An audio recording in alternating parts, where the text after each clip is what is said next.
தாய் தமிழ் உறவுகளுக்கு நெஞ்சார்ந்த திருக்குறள் வணக்கங்களை அன்போடு உரைத்துக் கொள்வது உங்களின் நற்றோழன் மூவேந்திர பாண்டியன்.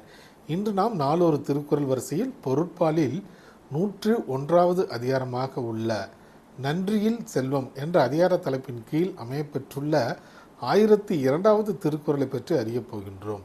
நன்றியில் செல்வம் என்பதற்கு சேர்த்த செல்வத்தை பிறருக்கு ஈதல் என்ற பொருளில் இந்த அதிகாரத்தின் தலைப்பு அமையப்பெற்றுள்ளது. இப்பொழுது நாம் 1002வது திருக்குறளுக்கு சென்று தெளிவடைவோம்.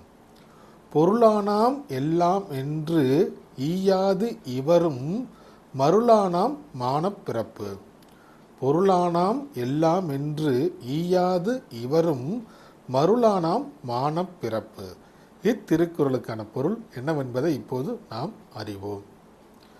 பொருளால் எல்லாம் ஆகுமென்று பொருளை சேர்த்து அதை தானும் அனுபவிக்காமல் பிறருக்கும் ஈயாமல் இருப்பவருக்கு நிச்சயம் இழி பிறப்பு உண்டு என்பது இத்திருக்குறளுக்கான பொருளாகும்.